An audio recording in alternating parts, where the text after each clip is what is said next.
know, or if you've been a patron for a longer period of time, you would know that I made a bodice piece before my Halloween costume, and it's made out of this teal, it was supposed to be green, fabric and a lining, and then a teal mesh sparkle fabric. And I want to show you guys that fabric and the project I intend to do with that, because honestly, I've had this fabric for a bit. I've had it since Christmas, and it's an expensive fabric. The main fabric I'm using is a silk 4-way stretch. It was like $54 a yard or something, and I did not buy it. It was a gift. I found all of this information out later. But it came from someone very near and dear to me, so I'm making a dress out of it, and I'm trying to make it all kind of deconstructed in a way that it's detachable, but it still looks like a unified item when put all together. So we're going to do a shoulder sash kind of, where it just kind of goes square over the shoulders, maybe a little flowy. I don't know with the fabric how that may go, but I'm definitely not doing like a flower petals hem or anything. I really don't like that look. I think it looks a little mundane. I think it also just makes me look younger when I have those younger aesthetic to the clothing on me. So we're going to do that. We're going to do the bodice that you have already seen, and we're also going to do a skirt with a slit, and hopefully it looks like a dress, like a completed, does not come apart dress when it's all put together, and hopefully I can actually get the detachable part to work. I think because of my fashion line, I've been inspired to try to find ways to make clothing more than one piece. And if I can, I wanna, so we'll see how it goes. But let's get to the fabrics, because I'm really excited about this one, but I'm also really scared because it's really expensive fabric, and I'm putting a lot of time and investment into it, and I'm nervous. I'm very nervous, but let's get to it. First and foremost, before we get to the really nice silk, and I show you that, and I just love on it for a moment, we have to talk about the lining. I did not buy this lining before getting the fabric. I did not know I was receiving the fabric. So when I started this project and I looked up how to create a bodice or a corset or any kind of garment, they were talking about doing a lining with it to make sure that when you put in the boning, that it doesn't agitate you, and also that the seam lines don't agitate you. So I was like, great. Not only did I have to buy thread, I have to buy lining, I have to buy boning. I'm like, I'm doing too much. So I went to Joann's really quickly. I had an interaction with a younger child thinking that I was younger while I was picking this fabric out. And that's why I kind of like this fabric, because it reminds me of how cute that kid was. But it's not really anything special. It's just a cotton lining. There's not really any stretch. It has a little give, but it's not anything super expensive. I think it was maybe $10 a yard, and I got 2. It was real cheap. It might have been cheaper than that. But this is your basic stuff that I would use for lining. It's one step up above the muslin fabric, which is your prototype fabric. I feel like if you use it as the outer shell for fabric, it's more used as outerwear. I feel like my grandma's tablecloths were made out of this. But this is what I use when it comes to doing the inside of an outfit. It's not something that agitates someone. It's something that feels cool. It's not, super claustrophobic-y feeling, and I haven't had one issue with it, and one of the good things is Riley also doesn't have an issue with it.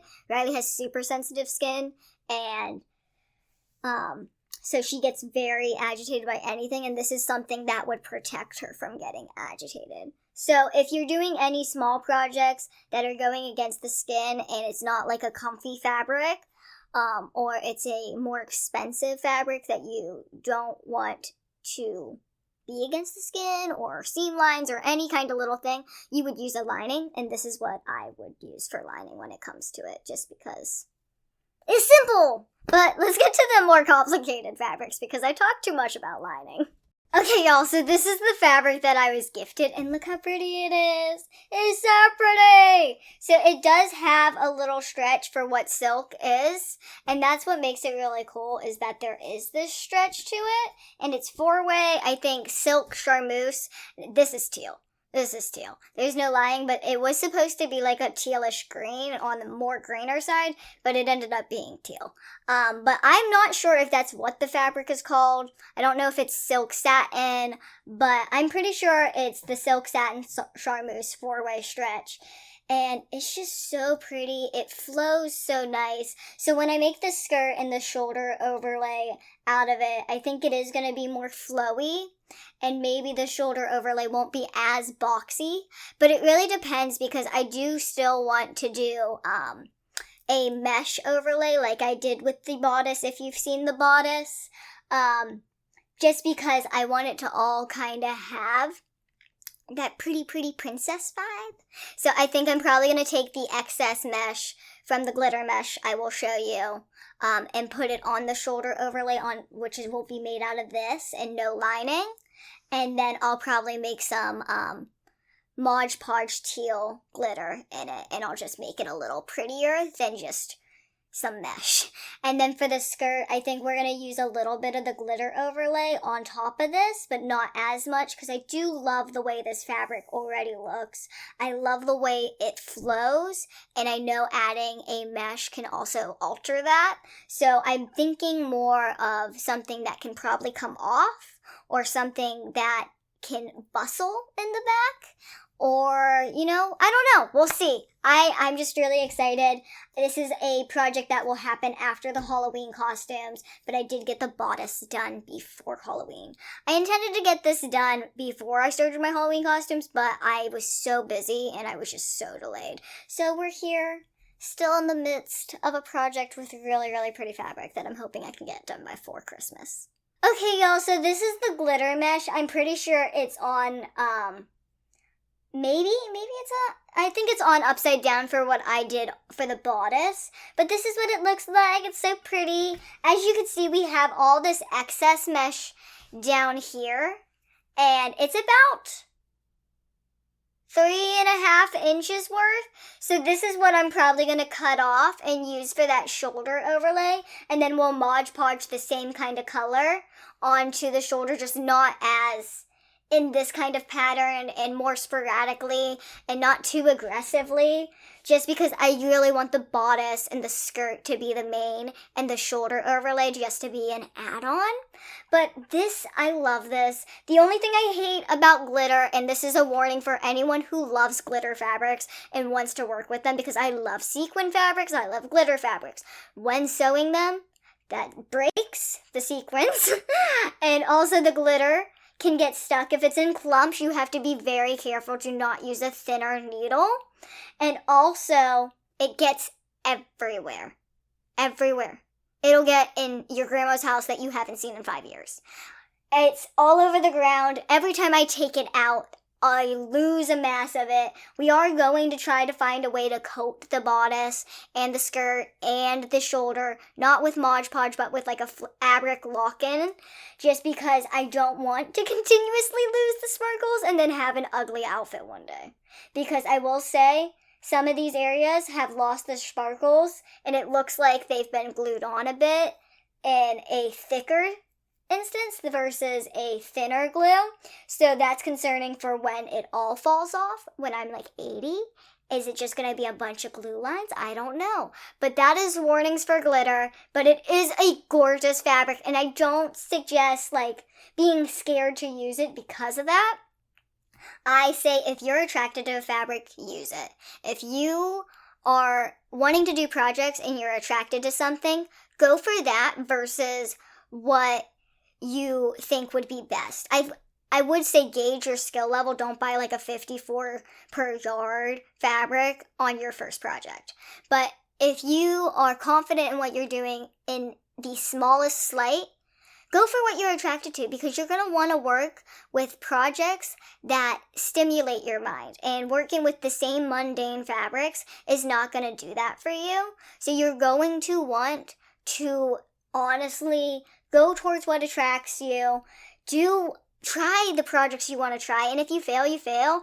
And I always, as a small human, I buy way more than I need. I probably need half of what I buy, but I always like buying more, even though that's what an average human buys. But I always like buying that more because if I do screw up, I feel safer to try again. I feel more secure. And I always say 3 yards and 2.5 yards of your smaller fabric is a safe bet. No matter who you are, if you're a little larger, then just up it by a yard. And I get that gets pricier, but if you were really passionate about it and you really want this done, there's no one better to do it than you. The last fabric I'm going to show is the Tule. This is the same Tule that we will be using in the Halloween outfit. It's got that stretch one way, or they call it two-way. It's got two-way stretch.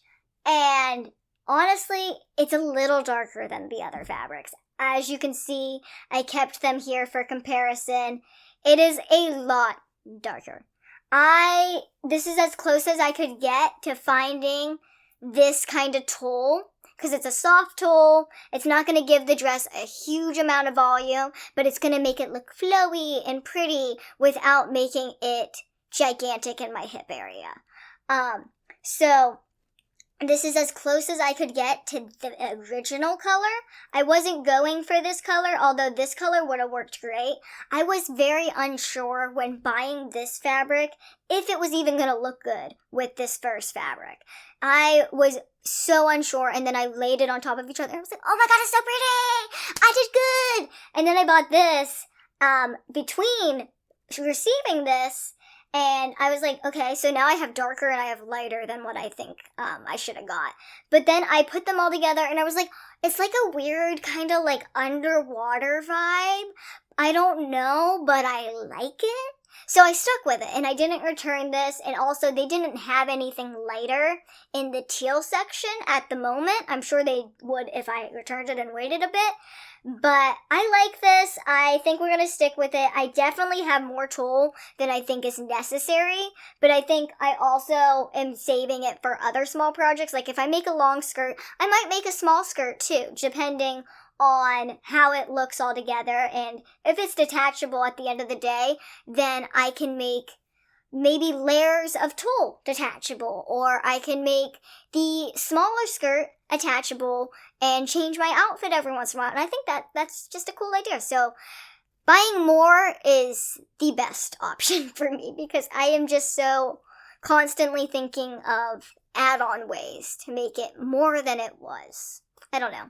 But I hope you enjoyed this. I hope you like the fabrics as much as I do. I hope you can kind of see the vision. I haven't shown the drawing yet, but I will. Or actually, I think I did. I may have. But I can't remember. I know I showed some drawings. But either way, if you've seen the drawing, if you've seen the bodice, this is the fabrics, this is my intentions, and if you are looking into doing projects yourself, I say just do it. And always, you have the community to help you and gear you on what's best or what will work. And there's always the internet, and at the end of the day, just do what you want to do, because the only person that's going to stop you is yourself. But other than that, stay beautiful, stay amazing, stay positive. Bye!